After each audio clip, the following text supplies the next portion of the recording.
Ever wonder where certain words come from? Some of them have surprising origins. Let's explore some of them now. This is Rabbi Yossi Madvig, and you're listening to Jews Did It First.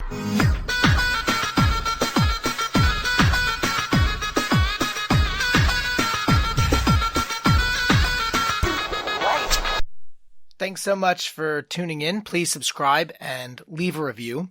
It really helps out. Also, if you want to donate to help support the podcast, please go to the website Jews Did It First.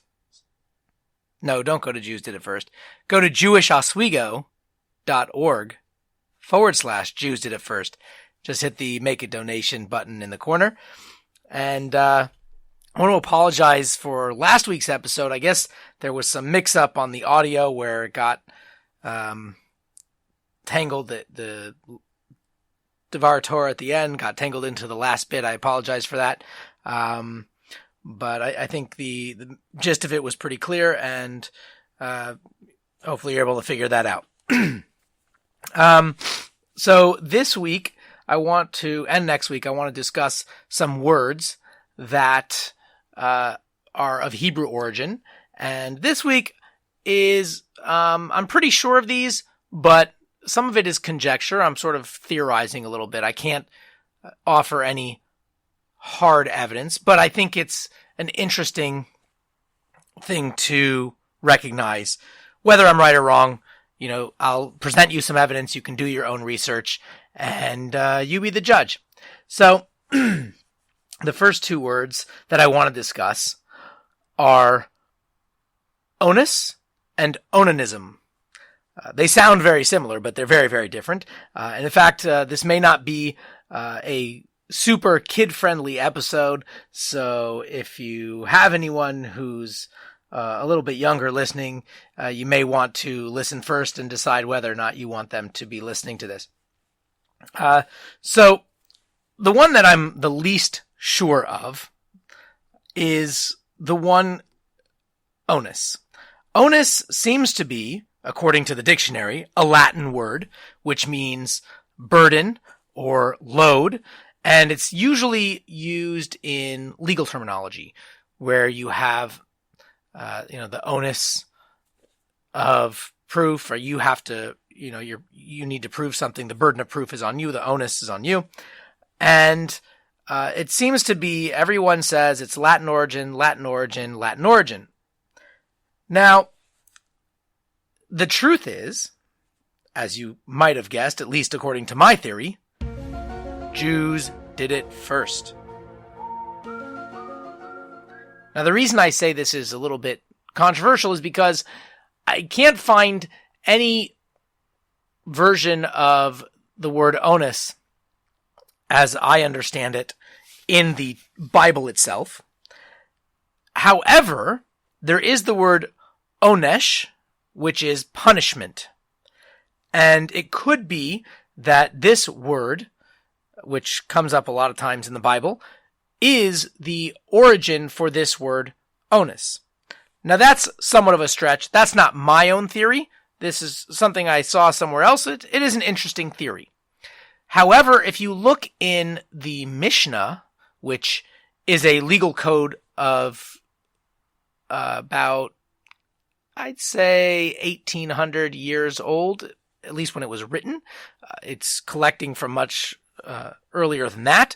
And also in the Talmudic sources, which is a couple hundred years later, you find the word onus or onus a lot. And it could be, that they just borrowed it from the Latin. There are examples of Mishnaic Hebrew taking from Greek or Latin and using it. Now, the reason I am a little hesitant to suggest that is because it's used entirely different. Now, normally, when they do that, it's used in the same way. And here it's just so different that I'm hard pressed to say. But on the other hand, it was written sort of in the, the Pax Romana, the height of the Roman Empire. So it could be that it was a borrowed term. And so onus in the Mishnaic Hebrew means force. So if someone is an onus, there's different contexts you can use that. You can use that in terms of committing a sin. That's usually where it's used. And there's a variety of sins that are described when a person is an onus, so that a person could be forced to convert. A person could be held at gunpoint to eat something that's forbidden, or to, kill them, or I'll kill you, or one of those kinds of things would be an onus, someone who is forced into a position. Now that would be a burdensome position, of course. Another example that onus is used would be a person who is what's called a shomer, someone who's guarding a particular object, or, watching something for someone, hey, borrow this, or watch my car while I'm out of town, or something like that. Now, in such a case, an onus would be someone who, let's say something happened to that. So let's say you're going out of town and you say, hey, Rabbi Yossi, I'm going out of town. Can I leave my car? This actually happens to me sometimes. Can I leave my car in your driveway? Is that all right? Sure, no problem. I don't care.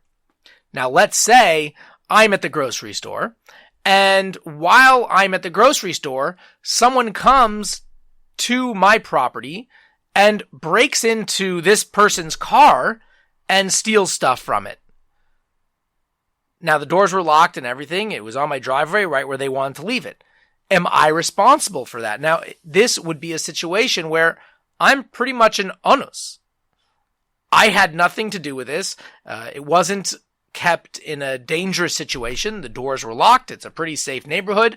They asked specifically to leave it in the driveway. Now, had they say, hey, can I leave it in your garage? Not that I have one. And I said, sure. And then I took it out of the garage and it was on the street. That would be a different situation. But here, where it's just the driveway, everything is in the proper position. Everything is the way that the person wanted it. Everything's fairly safe. And I'm not even home to guard it or to kind of make sure things are okay. And something bad happened. That wasn't my fault. Thank God this has never happened. I'm just trying to describe the situation. So, that is, again, it's a position where I'm an onus. I was, not in this case forced, but I was not liable. I was not just not liable, because that really doesn't do it justice, but I was completely and utterly uninvolved and unresponsible in any way, shape, or form.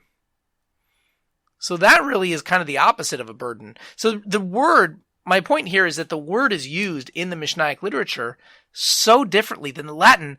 I have to believe that it is a Hebrew word and not a borrowed term from the Latin. That leads me to believe, if that's the case, that the Latin may have taken it from the Hebrew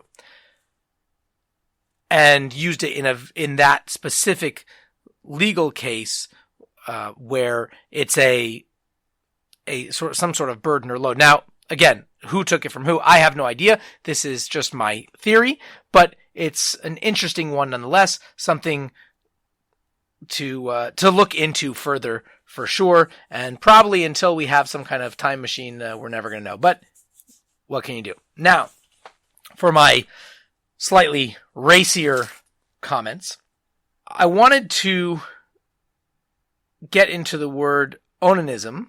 It's pretty uncommon, and seems to have, I was doing some research online, and it seems to have hit a peak usage in around 1901. Not sure why, but you may have never heard the word before, or perhaps you have, you just didn't realize what it meant or where it was from. It first crops up in English, I guess in the early 1800s.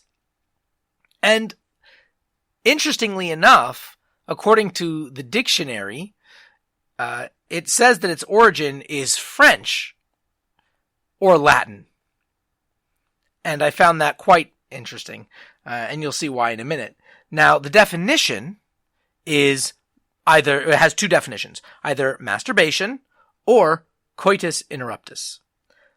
And I really wanted to do this because, it's a rather spicy topic, so I figured that, you don't get to hear rabbis talk about this subject too often. That reminds me, I really wanted to mention another podcast that I've been listening to, that you actually could hear a rabbi talk about some of this sort of stuff. It's called My Life, Hasidus Applied, by Rabbi Shimon Jacobson. And it's half Hasidic philosophy and half issue-oriented. And those issues range from everything, it could be Bible learning to the birds and the bees. So I strongly suggest you check that out. He does a great question and answer thing. It's a really great podcast. I really enjoy it, and you'll learn quite a lot from it. So anyway, enough of that plug. So we have a little bit of background there on what the word onanism means, but where does it really come from? That's right. Jews did it first. So if you go to the book of Genesis, in chapter 38, there's a story that seems slightly out of place. Maybe you've heard the story. After the sons of Jacob sell Joseph, their brother, right? You've heard this. They sold to the caravan. And the Torah then talks about Judah, which is Jacob's fourth son. So Judah moves away. He starts a family. He marries a woman named Shua, and they have 3 sons. The oldest son is named Er. And it turns out Er does something that God doesn't really like, and he dies. What that is, we'll see in a second. But the next son is slated to marry Er's wife in something called a Levirate marriage, or Yibum in Hebrew. This is when a man dies childless, so the brother, one of his brothers, should marry his deceased brother's wife in order to carry on the family, or not just the family name, but carry on his brother's name specifically. So the brother who performed the Levirate marriage was Onan. Now, Onan didn't want to have children with this woman. By the way, her name was Tamar. That was the wife. It's actually a quite common name now. He didn't want to have children because he knew they wouldn't be considered his children. They would be considered the children of his deceased brother. So, in an act of defiance, instead of cohabitating with this woman in the proper way, he would, every time they were intimate, he would perform coitus interruptus. He would disengage in the sexual act, and he would spill his seed, another biblical phrase, by the way, he would spill his seed onto the ground. This, of course, did not make God too happy, and he was also punished by God and died. Now, what happens next is a really interesting story. I highly encourage you to read it, but it's not really relevant to the topic at hand. So go check out Genesis chapters 38, 39. They're really good stuff. Now, what's interesting is that even though in the context of the story, the spilling the seed, or this, what Onan does is really just spilling the seed during intercourse. But the word onanism is sort of a broad term used to mean spilling the seed, or it also can mean masturbation, as I mentioned earlier.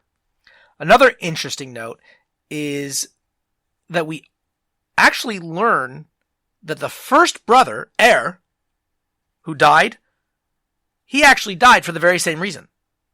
And when it says that Onan died in the Bible, the verse says, and he died, also him. V'yamos gam oisoi. So the Torah is very precise. It doesn't waste words. No pun intended.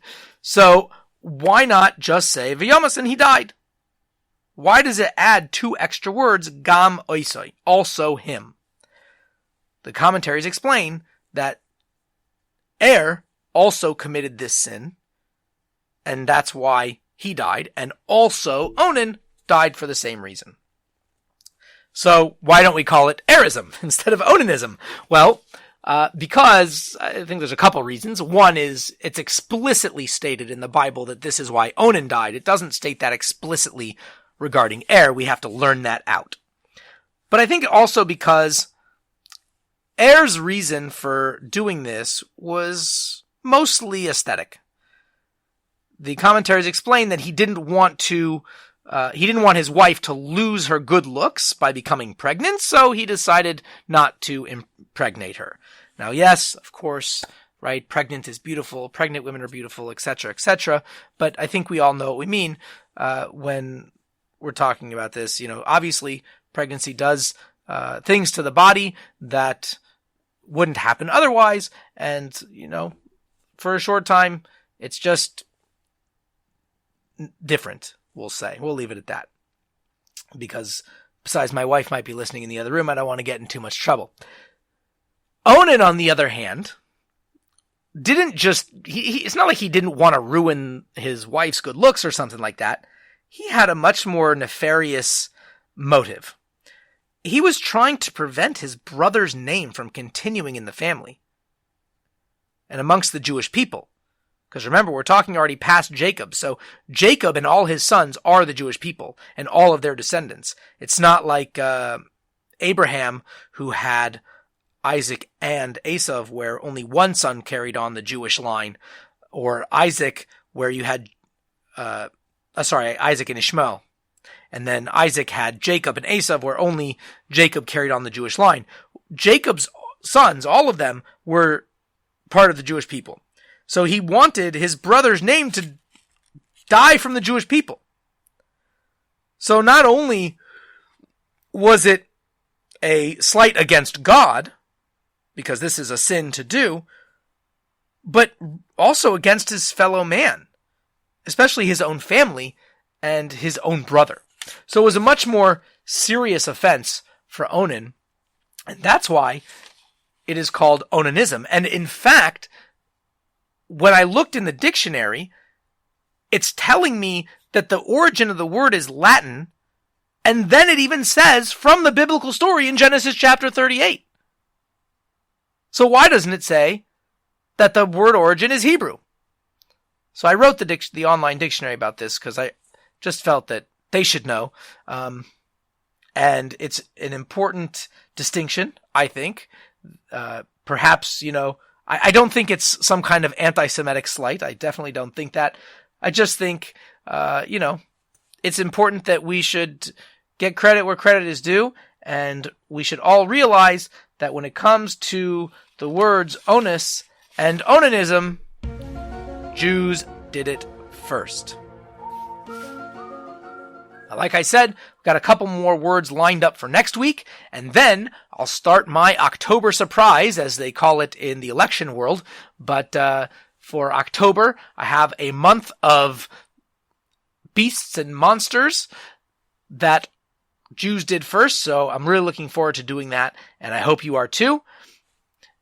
And I'll leave you with a Devar Torah. As many of you may know, next week is the upcoming holiday of Sukkot. Actually, it starts, my goodness, at the time of this recording, starts tomorrow night. So it's up there. And I wanted to share a short story. It's one of my favorite stories about Sukkot. And it goes like this, story from the Baal Shem Tov. The Baal Shem Tov was the founder of the Hasidic movement. And on Simchas Torah, which is the last day of Sukkot, he told the following story. On Simchas Torah, everybody sleeps in a little because of all the festivities of the previous evening. But the angels, they don't sleep in. They didn't say l'chaim. They didn't stay up dancing.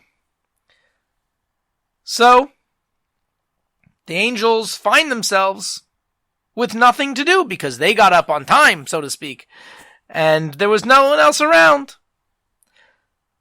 So the Talmud tells us that the angels cannot sing the praises of God until the Jews get up and sing his praises. So, what are they going to do with all their free time? The Jews are still sleeping, so they decided to clean up a little bit. I guess the heavens were a bit messy. But they found the weirdest things littering heaven. Torn slippers, broken heels. Usually they find tzitzis, the fringed garment that we wear, tefillin, the boxes and straps that we wear on our arms.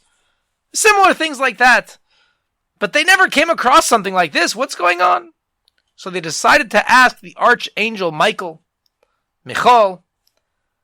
He's an advocate for the Jewish people. Said, hey, what's this all about? What's going on? So Michal, the angel, he says, yes, this is my merchandise. These are the remains of last night's hakafais, where the Jews danced with the Torah. And Michal started to sort out the tattered shoes by communities. These are from Rezrich, these are from Minsk, etc., etc. And Michal said, the archangel Matat, the Metatron, the most prestigious angel in the heavenly court, ties crowns for God out of Israel's prayers. Well, today I'm going to make a more glorious crown for Hashem out of these torn shoes. Now, that just refers to the last day of Sukkot, Simchas Torah, where it's this extremely happy day. It's all about joy and dancing, but the truth is, all of Sukkot is about joy and dancing. It is called Zman Simchasenu, the season of our joy, and even the intermediate days of Sukkot, we're dancing, we're singing. It's a reflection of what they used to do in the temple times. They would have a special water libation on the Mizbeach, on the altar, and it's called Simchas Beis HaShoeva, the joy of drawing the water. And it says that someone who did not experience the joy of Simchas Beis HaShoeva has never truly experienced joy in their life. That's what it says in the Talmud. So we should keep in mind that as the Talmudic dictum goes, Simcha Paretz Geder, that joy breaks through all boundaries. So if there's any blessings that we need, the heavenly court case is over. Rosh Hashanah has passed. Yom Kippur has passed. We've been judged. Baruch Hashem, we've been judged favorably for a good and sweet new year. Obviously, we're still here, right? So now is time to celebrate. Now is time, if you were to win a tremendous court case that your life depended on it, you would come out of that courtroom ecstatic. You'd be dancing in the streets. You'd be so happy. So too here. We've come out victorious. So we're going to be dancing in the streets, not just on Simchas Torah, but every day of Sukkot. We should be dancing. We should be happy. We should be joyous, because Simchas Paretz Geder, Simcha, joy, breaks through all boundaries. So if there's any blessings that we need, it's through the joy of Sukkot that we're going to draw down all those blessings that we received on Rosh Hashanah and Yom Kippur. So I wish you all a good year, a Simcha Dika year, a joyous year. And we should all dance together in the streets of Yerushalayim, in the streets of Jerusalem, with Mashiach, with the Messiah, our righteous Redeemer. Thanks again for listening. Feel free to continue the conversation on the Facebook page, Jews Did It First, or if you're listening on YouTube, you can write in the comments section below, or feel free to email me at rabbi@jewishoswego.org. Any way you choose, I look forward to hearing from you, and have a wonderful and happy holiday. Chag Sameach.